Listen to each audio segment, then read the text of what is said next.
Therefore, each Anatolian Turkish Muslim must decide for themselves if they will be on the side of the Murtadeen apostates who are led by Mustafa Kemal, or to be on the side of the Muslims who worship Allah alone and legislate only with His Sharia.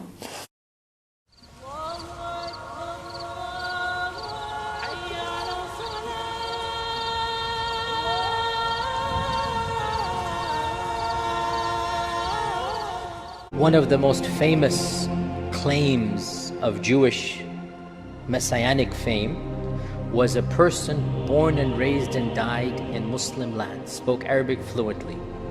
And this is the famous rabbi known as Sabbataens V. Sabbataens V. And Sabbataens V was a famous rabbi who began to have a larger and larger following and eventually claimed to be the Messiah. When Sabbataens V converted to Islam, most Jews abandoned, but not all. There was a sect in Turkey called the Dhamma, who decided that this was, in fact, a magical pronouncement by Sabbataens V that we should all convert to other religions, but secretly practice Sabbataenism. Turkey is run by the Sabbataens, and we'll get to that shortly. The Sultan decided to execute Sabbataens V. And he called him to his palace and he said, "Your penalty is death, but I shall forgive you if you convert to Islam." So this turned out to be one of the most bizarre conversions in Islamic history, because what happened was his followers, in fact he himself, became half Jew, half Muslim.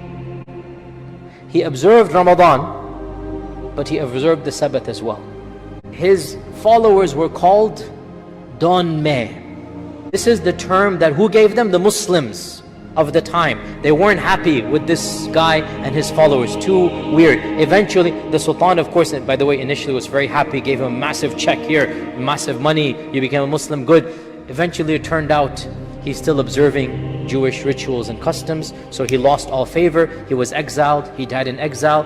His followers, who are now outwardly Muslim, inwardly continued to be what are called crypto Jews. Okay? And their numbers increased, and they are still around in Turkey, the Donme.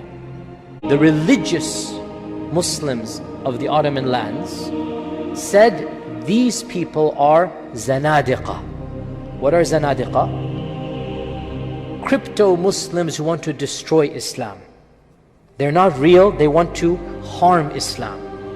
And they hate Islam, but they pretend to be Muslim.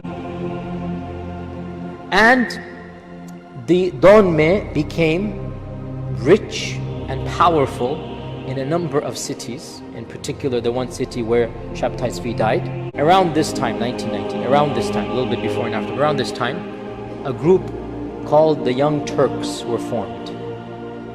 And the Young Turks were a very, very secular, anti-religious groups of Turks who were keen on abolishing the Khilafah and bringing about a Turkey that was secular in nature. Now, what I'm about to tell you is true. Many of the leaders of this movement were from